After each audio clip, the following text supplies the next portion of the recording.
नमस्कार, आदाब। आप सभी का एक बार फिर से स्वागत है अपने बिजनेस ऑर्गेनाइजेशन एंड मैनेजमेंट की इस सीरीज में, जहां पे हम लोगों ने शुरू कर रखा है आपका पहला चैप्टर, जहां पे हम लोग मैनेजमेंट को समझ रहे हैं। इससे पहले माय डियर फ्रेंड्स, मैं इसके 4 पार्ट्स अपलोड कर चुका हूं। उम्मीद मैं ऐसा करता हूं आप लोगों ने वो चारों पार्ट देख लिए होंगे।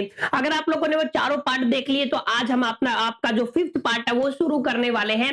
लास्ट टाइम हम लोगों ने प्लानिंग तक बात कर ली थी। आज हम डिटेल में समझेंगे ऑर्गेनाइजिंग के बारे में। आज मैं कंप्लीट करा दूंगा आपको ऑर्गेनाइजिंग से रिलेटेड जितने भी कॉन्सेप्ट है वो आप लोग डिटेल में समझ पाएंगे, उसको अंडरस्टैंड कर पाएंगे और एनालाइज कर पाएंगे। तो विदाउट वेस्टिंग द टाइम चलिए शुरू करते हैं। उससे पहले अगर आप लोग कॉमर्स के स्टूडेंट हैं तो मेक श्योर करके इस चैनल को सब्सक्राइब और बेल आइकन को प्रेस कर लीजिएगा, क्योंकि आप सभी को पता है ऐसा ही अमेजिंग कंटेंट मिलता है आपको सिर्फ इसी चैनल पर। देखिए, जैसा कि हम लोगों का मेन मोटिव है इस किताब में, इस सब्जेक्ट में हमें अंडरस्टैंड करना है बिजनेस ऑर्गेनाइजेशन एंड मैनेजमेंट के बारे में। तो अगर आप लोगों को याद हो तो जब मैंने आपको मैनेजमेंट के बारे में स्टडी कराया था, ठीक है, जब भी हम लोगों ने मैनेजमेंट की स्टडी की थी तो हम लोगों ने कहा था मैनेजमेंट अपने आप में एक प्रोसेस होता है, और वहां पे हम लोगों ने कॉम्प्रिहेंसिव डेफिनेशन निकाली थी। अलग अलग हम लोगों ने 4 स्कॉलर्स को अंडरस्टैंड किया था, 4 रिसर्चर को अंडरस्टैंड किया था, जिनकी अपनी अपनी एक बुनियादी डेफिनेशन थी। लेकिन लास्ट में हम लोगों ने क्या कहा था? लास्ट में हम लोगों ने कहा था कि मैनेजमेंट के अंदर सबसे पहले हम लोग प्लानिंग करते हैं, ऑर्गेनाइजिंग करते हैं, स्टाफिंग करते हैं, उसके बाद हम लोग डायरेक्टिंग करते हैं, उसके बाद कोऑर्डिनेशन एंड कंट्रोलिंग करते हैं। कुछ इस तरीके का सीन हम लोगों ने देखा था। क्लियर है? यहाँ पे यानी कि आप लोगों का पहला जो स्टेप आता है, पहली जो मेन एक्टिविटी आती है जिसके ऊपर सारी आगे की एक्टिविटी डिपेंड करती है, उसको आप लोगों ने प्लानिंग बोला था। ठीक है, अगर आप लोग सेकंड एक्टिविटी अगर आप लोगों को याद हो तो हम लोगों ने इसको क्या बोला था? हम लोगों ने इसको ऑर्गेनाइजिंग बोला था। क्लियर है? तो आज हमारा मेन मोटिव जो रहेगा माय डियर फ्रेंड्स, वो किसके ऊपर रहेगा? वो ऑर्गेनाइजिंग के ऊपर रहेगा। मतलब आज की इस वीडियो में हम लोग क्या समझने वाले हैं? हम ऑर्गेनाइजिंग के बारे में समझने वाले। देखिए, सबसे पहले क्या हुआ? सबसे पहले हम लोगों ने आपका प्लान बना दिया। क्लियर? कोई भी प्लानिंग कर दिया। प्लानिंग मैंने डिटेल में समझाया था। प्लानिंग का मतलब क्या होता है? लुकिंग फॉर एंड जो भी आपके फ्यूचर प्लान्स आप लोग एग्जैक्टली अडॉप्ट करने वाले हो, उन सब की प्लानिंग। यही तो आपका बेसिकली प्लानिंग था ना। अब जो प्लान बन के तैयार हो गया, क्लियर है, उस प्लान के ऊपर जो इंप्लीमेंटेशन शुरू होता है ना, वो क्या कहलाता है? वो आपका ऑर्गेनाइजिंग कहलाता है। यानी कि आप लोग क्या कह सकते हो, जो आपका इंप्लीमेंटेशन स्टेज है ना, इंप्लीमेंटेशन ऑन प्लान, वो कहां से शुरू होता है? वो आपका ऑर्गेनाइजिंग के बाद शुरू होता है। क्लियर है? या फिर ऑर्गेनाइजिंग से शुरू होता है। असल में अगर आप लोग ध्यान से देखोगे तो ऑर्गेनाइजिंग की जो डिटेल डेफिनेशन जब आप लोग समझते हो तो ऑर्गेनाइजिंग के बारे में कहा जाता है organizing is a core function of the management. आप लोग क्या कहते हो? Organizing is a core function of the management that basically coordinate करता है ह्यूमन एफर्ट्स को एंड रिसोर्सेज को to acquire to get a specific objective of the organization. मतलब किसी भी ऑर्गेनाइजेशन के अंदर अगर आप लोगों ने कोई भी ऑब्जेक्टिव सेट किया है, उस ऑब्जेक्टिव को सेट अचीव करने के लिए आप जो ह्यूमन एफर्ट और जो रिसोर्सेज के बीच में कोऑर्डिनेशन करते हो ना, उसको क्या कहते हो? उसको कहते हो आप लोग basically, this is the called, आप लोग क्या कहते हो उसको? ऑर्गेनाइजिंग। क्लियर? तो आई होप कि आपको इतना समझ में आया होगा what is the meaning of organizing. तो यहाँ पे आप लोग कुछ बुनियादी बातें ऑर्गेनाइजिंग के लिए लिखोगे। तो ऑर्गेनाइजिंग की सबसे पहली बात तो आप लोग ये लिखोगे कि ऑर्गेनाइजिंग असल में सेकंड की मैनेजमेंट फंक्शन है। ठीक है, तो आप लोग क्या कह दोगे? आप लोग ये कह सकते हो इट इज ए, आप लोग क्या लिख दोगे यहाँ पे? सेकंड की मैनेजमेंट फंक्शन। ठीक है, की मैनेजमेंट फंक्शन मतलब मैनेजमेंट का सेकंड की मैनेजमेंट फंक्शन कौन है? आपका बेसिकली ऑर्गेनाइजिंग है। तो यहाँ पे मैं क्या लिख दूंगा? ये वाली लाइन लिख दूंगा। क्लियर? एक बात तो ये हो गई। क्लियर है? और यहाँ पे आप लोग समझोगे it is the process that initiate the implementation of the plan। ठीक है, तो यानी कि आप लोग ये भी लिख सकते हो it is the process। ये क्या होता है? आपका एक प्रोसेस होता है that initiate, यानी कि जो क्या करता है? आपका इनिशिएट करता है इंप्लीमेंटेशन ऑन द प्लान। मतलब जो आपका इंप्लीमेंटेशन हो करना है प्लान के ऊपर। क्लियर है? तो इंप्लीमेंटेशन ऑन प्लान, तो जो आपका जो प्लान बना है या जो आप लोगों ने प्लानिंग किया है इससे पहले, उसके ऊपर इंप्लीमेंटेशन का जो प्रोसेस है वो क्या कहलाता है? आपका ऑर्गेनाइजिंग कहलाता है। क्लियर है? कुछ बेसिक बातें हैं। और अगर आप आगे आप लोग देखोगे तो ध्यान से देख पाओगे आप लोग कि यहाँ पे आप लोग डिटेल में अगर आप लोग इसकी डेफिनेशन देना चाहते हो ना, कि आपको यहाँ पे क्वेश्चन आ जाए कि डिटेल में एक्सप्लेन कीजिए, यानी कि अगर आप लोगों से पूछा जाए एक्सप्लेन ऑर्गेनाइजिंग, क्लियर है? तो ऑर्गेनाइजिंग के बारे में जब आप लोग लिखोगे तो मैं बता देता हूं आपको क्या लिखना है डिटेल में। असल में हम लिखेंगे ऑर्गेनाइजिंग, यानी कि आप लोग क्या लिखोगे, it is the core function of management. सबसे पहले तो हम लोग ये लिखेंगे, यानी कि ये क्या है, आपका कोर फंक्शन ऑफ मैनेजमेंट होता है। ध्यान से समझना, कोर फंक्शन ऑफ मैनेजमेंट। अगर आप लोग ध्यान से देखोगे तो ये क्या होता है, आपका कोर फंक्शन ऑफ मैनेजमेंट होता है, क्लियर है? और यहाँ पे क्या होता है असल में आप लोग देखोगे तो यहाँ पे हम लोग कोऑर्डिनेशन करके चलते हैं between the different type of the activities and the resources, ठीक है? जो भी आपके पास रिसोर्सेज है और अलग अलग एक्टिविटीज के बीच में जो कोऑर्डिनेशन का काम है वो कौन करता है, वो आपका ऑर्गेनाइजिंग करता है। ऑर्गेनाइजिंग के अंदर ही होता है। तो it is the core function of management that coordinate, या फिर इट इज द प्रोसेस कह सकते हो आप लोग, या फिर इसको ये भी कह सकते हो it is the core function of A management. ये एक सिंपल बात होगी, ठीक है कि नहीं है? दैट ये क्या करता है, जो बेसिकली हेल्प करता है, ठीक है? That help in the coordination, यानी कि आप लोग क्या कहोगे, यहाँ पे लिखोगे that help in coordination between the, यानी कि मैं सिंपल लैंग्वेज में लिख रहा हूं, दैट कोऑर्डिनेशन बिटवीन द। ध्यान से समझना, तीन बातें मैं कह रहा हूं, डिफरेंट एक्टिविटीज, यानी कि आप लोग क्या लिखोगे, आप लोग लिखोगे डिफरेंट एक्टिविटीज रिलेटेड टू, ध्यान से समझना, आप लोग क्या लिख रहे हो यहाँ पे, रिलेटेड टू ह्यूमन एफर्ट, ठीक है? तो आप लोग क्या लिखोगे, रिलेटेड टू ह्यूमन एफर्ट, यानी कि आपके पास क्या है, ह्यूमन एफर्ट है, क्लियर है? एंड डिफरेंट रिसोर्सेज, ठीक है? एफर्ट्स एंड रिसोर्सेज, ठीक है? तो इन सब के बीच में जो कोऑर्डिनेशन का काम करता है वो कौन करता है, वो कौन कराता है, बेसिकली वो आपका एक तरीके से ऑर्गेनाइजिंग कराता है, क्लियर है? तो ऑर्गेनाइजिंग की बहुत बेसिक डेफिनेशन आपको समझ में आ गई होगी। What is the meaning of organizing, clear है? ऑर्गेनाइजिंग का क्या मतलब होता है, असल में ये आपका एक कोर फंक्शन होता है, क्लियर है, मैनेजमेंट का, जो असल में हमारी हेल्प करता है जितने भी रिसोर्सेज अवेलेबल है और जो भी ह्यूमन एफर्ट है उनके बीच में किस तरीके से कोऑर्डिनेशन किया जाए, उसको क्या बोलते हैं, उसको आप लोग बोलते हो बेसिकली ऑर्गेनाइजिंग, क्लियर है? और यहाँ पे मैंने बात की, दिस इज अ सेकंड की मैनेजमेंट फंक्शन, ठीक है? जैसा कि मैंने आपको बताया, अगर आप लोग ध्यान से देखोगे तो यहाँ पे आप लोग इनिशिएट करते हो इंप्लीमेंटेशन ऑन द प्लान, मतलब प्लान के ऊपर जो भी इंप्लीमेंटेशन किया जाता है वो क्या कहलाता है, वो कहलाता है आपका ऑर्गेनाइजिंग, ठीक है? और एक बहुत फेमस कोट भी आप लोगों ने पढ़ा होगा, ठीक है? एक तो आपकी मोब होती है, आप सभी ने सुना होगा, मोब का मतलब क्या होता है, आपका एक भीड़, क्लियर है? और इसी से जो जुड़ा हुआ एक शब्द है जिसमें भी पब्लिक की ऑडियंस होती है, जिसको क्या बोलते हो आप लोग, आर्मी बोलते हो, क्लियर है? तो यहाँ पे एक सिंपल सा कोटेशन दिया जाता है कि एक मोब और एक आर्मी के बीच में केवल और केवल एक ही डिफरेंस होता है, वो आपका ऑर्गेनाइजिंग का डिफरेंस होता है, ठीक है? तो ये काफी बड़ी लाइन है जिसको आप लोग समझ सकते हो, ठीक है? तो अगर आप लोग एक भीड़ को अगर एक आर्मी में कन्वर्ट करना चाहते हो तो सिर्फ उसमें किसकी कमी होती है, उसमें ऑर्गेनाइजिंग की कमी होती है, क्लियर है? उसके अंदर कोऑर्डिनेशन होना चाहिए, ठीक है? जो जो एक्टिविटीज है उसके बीच में कोऑर्डिनेशन होना चाहिए, और जो भी रिसोर्सेज है उनको बेस्ट वे में कैसे यूटिलाइज किया जाए ताकि जो आपका ऑब्जेक्टिव है ऑर्गेनाइजेशन का उसको पूरा किया जा सके, क्लियर? तो एक बड़ी कोटेशन थी जो आपको याद होनी चाहिए। तो आज हमने बात की किसके बारे में, ऑर्गेनाइजिंग के बारे में। तो organizing is a core function of the management that help in the, किसमें हेल्प करेगा, ध्यान से समझिए, coordination between the human effort and the resources available. ये एक इंपॉर्टेंट बात है, to get the objective of the organization, to achieve the desired result, उनको क्या बोलते हो आप लोग, उसको बोलते हो आप लोग ऑर्गेनाइजिंग, क्लियर? उम्मीद करता हूं आपको ऑर्गेनाइजिंग की डेफिनेशन क्लियर होगी एक बार फिर से मैं यहाँ पे रिपीट कर रहा हूं, जब भी आप लोग मैनेजमेंट की बात करते हो तो मैनेजमेंट में आप लोग सबसे पहले प्लानिंग की बात करते हो, ठीक है? जिसके बारे में हम लोगों ने डिटेल में समझा, ठीक है? प्लानिंग के बाद आप लोग किसकी बात करते हो, आप लोग ऑर्गेनाइजिंग की बात करते हो, ठीक है? तो ऑर्गेनाइजिंग आज हम डिटेल में समझेंगे, ठीक है?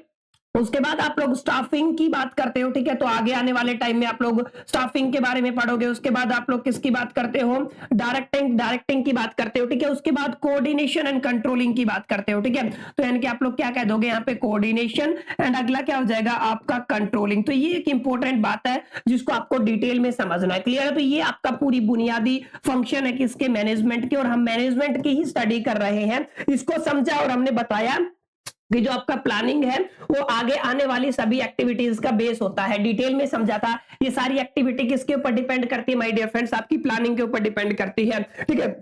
ये आपका आपका क्या है, this is a first managerial activity. Second managerial activity क्या होती है, आपकी ऑर्गेनाइजिंग होती है। क्लियर है? तो ऑर्गेनाइजिंग में आप लोग क्या करते हो, जो भी ह्यूमन एफर्ट है, दो बुनियादी बातों पर आपको ध्यान से समझना है। देखिए आप लोग भूल जाओ तो याद रखना, एक तो आपका क्या हो गया, आपका ह्यूमन एफर्ट हो गया। क्लियर है? ह्यूमन एफर्ट और प्लस में जितने भी रिसोर्सेज है ना, उनको बेस्ट वे में कैसे यूटिलाइज किया जाए, इनके बीच में कोऑर्डिनेशन कैसे किया जाए, ये सब काम किसका होता है, ये आपके ऑर्गेनाइजिंग का काम होता है। क्लियर है? तो ये आपका एक बुनियादी डेफिनेशन थी जिसको आप लोग समझ पाए होंगे कि एग्जैक्टली ऑर्गेनाइजिंग का क्या मतलब होता है। ठीक है, अब चलिए आगे चलते हैं। ऑर्गेनाइजिंग से जब थोड़ा आगे चलते हो तो आपसे पूछा जाता है कैरेक्टरिस्टिक्स। ठीक है, मैंने पहले भी बताया था, आपसे क्वेश्चन पूछा जाएगा कि आप लोगों को क्या एक्सप्लेन करना है, आपको characteristics of basically organizing. Clear है? तो आप लोग क्या लिखेंगे, यहाँ पे आप लोग लिखेंगे ऑर्गेनाइजिंग की कैरेक्टरिस्टिक को ही एक्सप्लेन करना है। ठीक है, अब ये क्या होता है ऑर्गेनाइजिंग की characteristic, this is going to be very very important कि ऑर्गेनाइजिंग के अंदर क्या क्या पॉजिटिव पॉइंट्स है या फिर उसके क्या क्या गुणधर्म है, इस मुद्दे पर हम लोग बात करेंगे। अब ध्यान से देखने वाली बात क्या है माय डियर फ्रेंड्स, देखने वाली बात यह है कि क्या क्या प्रॉपर्टी आपके यहाँ पे चलती है, क्या क्या प्रॉपर्टी हम लोग इंक्लूड करके चलते हैं। देखिए सबसे पहले अगर कैरेक्टरिस्टिक की बात करते हो किसी भी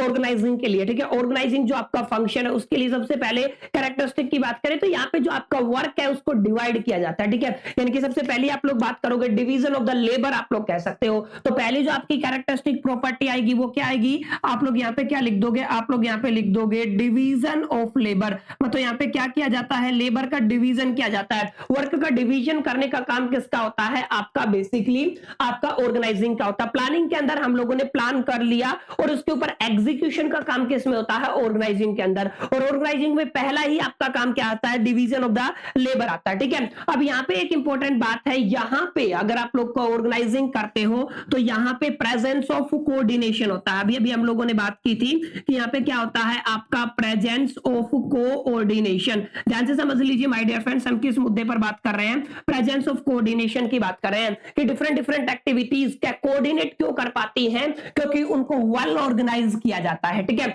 उनके अंदर ऑर्गेनाइजेशन एक अच्छा किया जाता है, जिसकी वजह से माय डियर फ्रेंड्स क्या होता है, असल में आपका जो बिजनेस है स्मूथली चलता है और जो भी आपके अलग अलग डिपार्टमेंट है उन अलग अलग डिपार्टमेंट के अंदर क्या होता है, बेसिकली स्मूथली कोऑर्डिनेशन हो पाता है। क्लियर है? यहाँ पे एक चीज और प्रेजेंस होती है। ठीक है, यहाँ पे आप लोग ये भी लिख सकते हो प्रेजेंस ऑफ ऑब्जेक्टिव, यानी कि यहाँ पे क्या होता है, आपका ऑब्जेक्टिव का भी प्रेजेंस होता है। What is the meaning of objective, objective का मतलब आप लोग गोल लिख सकते हो या फिर रिजल्ट जो भी आपके डिजायर्ड रिजल्ट होते हैं। ठीक है, तो जो भी आप ऑर्गेनाइजिंग करते हो, जब भी आप एक प्लानिंग के ऊपर एग्जीक्यूशन करते हो, इंप्लीमेंटेशन करते हो, तो उसमें प्रेजेंस ऑफ ऑब्जेक्टिव भी होता है, प्रेजेंस ऑफ गोल भी होता है। सबसे इंपॉर्टेंट बात है, जब भी आप लोग ऑर्गेनाइज करते हो तो यहाँ पे दो इंपॉर्टेंट टर्मिनोलॉजी मैं आपको दे रहा हूं जिनके बारे में आपको जरूर जरूर समझना है। क्लियर है? एक होती है आपकी अथॉरिटी, याद रखना आपकी क्या होती है, अथॉरिटी, एंड दूसरी क्या होती है आपकी रिस्पॉन्सिबिलिटी। अब ये सब ऐसे जो आप लोग डेली लाइफ में भी सुनते हो,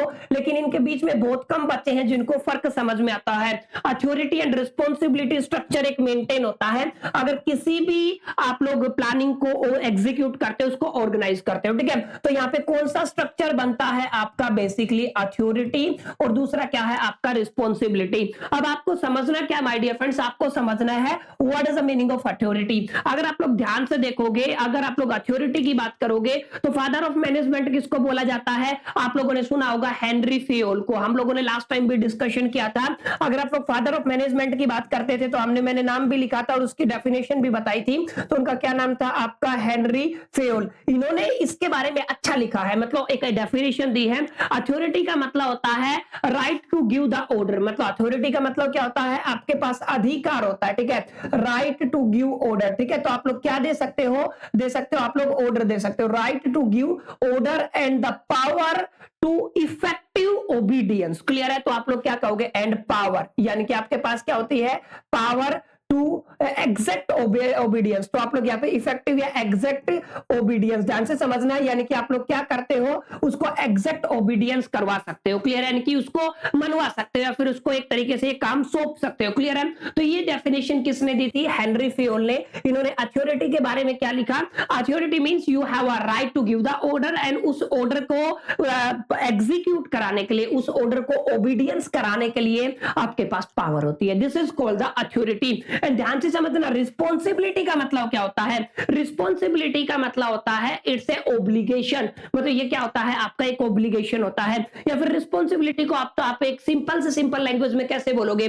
आई थिंक आप लोग कह सकते हो जॉब विद स्पेसिफिक टास्क, यानी कि एक जॉब जो किसके साथ होती है? कि स्पेसिफिक टास्क के साथ होती है, जिसको आप लोग क्या बोलते हो? रिस्पॉन्सिबिलिटी, ठीक है। या फिर आप लोग ये कह सकते हो duty with a specific job, ठीक है। तो इसको क्या बोलते हो? रिस्पॉन्सिबिलिटी का मतलब क्या होता है? आपके पास क्या होती है? ड्यूटी होती है, ठीक है, विद ए स्पेसिफिक जॉब, जिसको आपको करना ही होगा, ठीक है, स्पेसिफिक जॉब। तो इसको क्या बोलोगे? इसको आप लोग क्या बोलते हो? रिस्पॉन्सिबिलिटी। तो जो ये वाला एक तरीके से रिलेशन बनता है माय डियर फ्रेंड्स, ये किसकी वजह से बनता है? ये ऑर्गेनाइजिंग की वजह से बनता है। प्लानिंग के बाद जब आप लोग ऑर्गेनाइजिंग करते हो तो ये सब इसी के लिए होता है, ठीक है। और अगर आप लोगों ने ऑर्गेनाइज किया हुआ है तो आपका कम्युनिकेशन इफेक्टिव होएगा, क्लियर है। तो यानी कि आप लोग क्या कह सकते हो? यहाँ पे आप लोग ये कह सकते हो इफेक्टिव कम्युनिकेशन, क्लियर। तो this is going to be very very important points जो आपको अंडरस्टैंड करने हैं। किससे रिलेटेड है? ये आपके ऑर्गेनाइजिंग से रिलेटेड है, ठीक है। जब भी आपसे कैरेक्टरिस्टिक की बात करेगा, कैरेक्टरिस्टिक प्रॉपर्टी की बात की जाती है, पूछा जाता है माय डियर फ्रेंड्स आपसे कि एक्सप्लेन कीजिए बच्चों, तो आप लोग क्या कहोगे? सबसे पहले डिवीजन ऑफ लेबर होता है, मतलब यहाँ पे डिवीजन ऑफ लेबर किया जाता है, प्रेजेंस ऑफ कोऑर्डिनेशन होता है, प्रेजेंस ऑफ द ऑब्जेक्टिव होता है, यहाँ पे अथॉरिटी और जो रिस्पॉन्सिबिलिटी वाला स्ट्रक्चर जनरेट होता है, and fifth one is effective communication. This is going to be very very important. ये कैरेक्टरिस्टिक प्रॉपर्टी है, किससे रिलेटेड है माय डियर फ्रेंड्स? ये सारे रिलेटेड है आपके ऑर्गेनाइजिंग से रिलेटेड है, जहां पे आप लोग आप ह्यूमन एफर्ट और जितनी भी आपके पास रिसोर्सेज अवेलेबल है उनके बीच में कोऑर्डिनेशन करते हो, ताकि जो ऑब्जेक्टिव आपकी ऑर्गेनाइजेशन का है उस ऑब्जेक्टिव को एक तरीके से अचीव किया जा सके, क्लियर। तो ये आपकी कुछ बुनियादी बातें जहां पे हम लोगों ने बात की, किस किस मुद्दे पर बात की? कैरेक्टरिस्टिक मुद्दे पर बात की। उसके बाद हम लोगों ने देखा कि आपका जो ऑर्गेनाइजिंग है उसका कुछ एक बुनियादी तौर पे क्या क्या डेफिनेशंस बन सकती है, क्या क्या पॉइंट्स निकल सकते हैं, क्लियर है। यहां तक उम्मीद करता हूं मैं आपको समझ में आया होगा। थोड़ा आगे चलते हैं। थोड़ा आगे चलोगे तो आप लोग कहोगे कि किसी भी ऑर्गेनाइजिंग को करने के लिए प्रोसेस ऑफ ऑर्गेनाइजिंग क्या होता है? प्रोसेस का मतलब steps are taken under this process, ठीक है। इस प्रोसेस के अंदर कौन कौन से स्टेप आपको लेनी पड़ती है ताकि आप लोग क्या कर पाए? इसको कर पाए इजीली, ठीक है। तो आप लोग क्या कहोगे? अभी यहां पे मैं लिख देता हूं, आपके क्या लिखेंगे अभी हम लोग समझेंगे my dear friends. Process of organizing मतलब आप लोगों को क्या करना है? आपको ऑर्गेनाइज करने के प्रोसेस को अंडरस्टैंड करना है। देखना एक एक पॉइंट काफी इंपॉर्टेंट है, डिटेल में आपको समझना है। जब भी आप लोग प्रोसेस ऑफ ऑर्गेनाइजिंग की बात करते हो तो प्रोसेस ऑफ ऑर्गेनाइजिंग बहुत जरूरी है। यानी कि किसी भी प्लानिंग को ऑर्गेनाइज करना है तो उसमें आपको क्या करना पड़ेगा? आपको इन प्रोसेस को लगाना पड़ेगा। सबसे पहली स्टेप आती है identification and the division of the work. ध्यान से समझना, पहली स्टेप में लिख रहा हूं, ठीक है। तो पहली स्टेप क्या होती है? आपकी आइडेंटिफिकेशन, यानी कि आप लोग क्या लिख दोगे? यहाँ पे आप लोग लिख दोगे identification and the division of work. यानी कि ध्यान से समझना, आपको क्या करना है? आपको करना है आइडेंटिफाई और डिवाइड करना है, क्लियर है। किसको? वर्क को। कहां से आइडेंटिफाई करोगे? क्योंकि ऑलरेडी आप लोगों ने प्लानिंग बनाया होगा मैनेजमेंट के अंदर, जो प्लानिंग किया है उस प्लानिंग के अंदर कहीं ना कहीं आपको ये लिखा होगा किसका क्या वर्क है, यानी कि उसको आइडेंटिफाई करना है और उसको क्या करना है? उसको एक तरीके से जो डिवाइड करना है वर्क को, ठीक है, कि कौन सा वर्क किस डिपार्टमेंट के अंदर जाएगा, ठीक है। उसके बाद अगर आप लोग ध्यान से देखोगे, एक शब्द देता हूं डिपार्टमेंटलाइजेशन। ध्यान से समझिए, सेकंड जो स्टेप रहेगी वो क्या रहेगी? वो रहेगी आपकी डिपार्टमेंटलाइजेशन, ठीक है। तो आप लोग क्या लिखोगे? डिपार्टमेंटलाइजेशन। डिपार्टमेंटलाइजेशन का मतलब क्या होता है? मैं ध्यान से समझा रहा हूं, आपको ध्यान से समझना डिपार्टमेंटलाइजेशन का क्या मतलब होता है। देखिए अभी अभी आप लोगों ने वर्क क्या किया? आइडेंटिफाई कर लिया, उस वर्क को हम लोगों ने डिवाइड कर दिया, ठीक है। अलग अलग वर्क को आप लोगों ने क्या किया? अलग अलग तरीके से क्या कर दिया? डिवाइड कर दिया, ठीक है। तो जो आपकी वर्क एक्टिविटी है, ठीक है, जो भी एक्टिविटी थी उसको आप लोग एक्टिविटीज थी, ठीक है, उन सभी एक्टिविटीज को हम लोगों ने डिवाइड किया। लेकिन जो एक्टिविटीज सिमिलर है, क्या है? आपकी सिमिलर है, उन सबको हमने एक ग्रुप में रखा, ठीक है।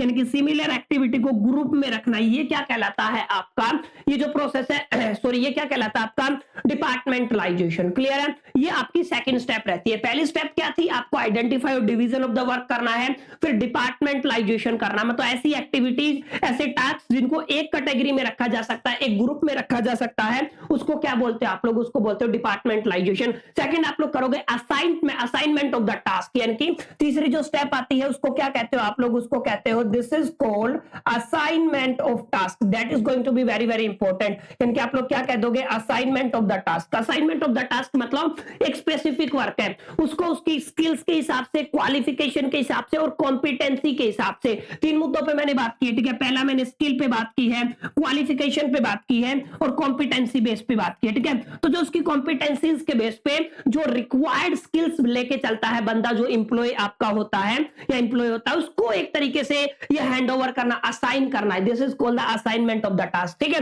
ये तीसरी स्टेप होती है। इसके बाद सबसे इंपॉर्टेंट एक बुनियादी तौर पे आपको करना है provision of the resources to the organizing, clear है। यानी कि ऑर्गेनाइजिंग के टाइम पे आपको रिसोर्सेज के लिए क्या क्या प्रोविजन है, ठीक है। यानी कि आप लोग यहाँ पे क्या लिखोगे, आप लोग ये लिख सकते हो यहाँ पे प्रोविजंस, ठीक है, provisions of resources to the member, ठीक है। तो यानी कि आप लोग क्या लिखोगे, provision of resources to member, यानी कि मेंबर के लिए क्या क्या रिसोर्सेज कहां से लेने हैं, किसको लेने हैं, क्यों लेने हैं, this is going to be very very important. भाई कौन से एसेट्स, मनी, पावर, जो भी आप लोग कहना चाहिए वो कह सकते हैं, ठीक है। ये आपको एक ध्यान से समझना है, ठीक है। तो this is going to be very very important. Last and final बता देता, coordination of the effort and scheduling of the activities, ठीक है।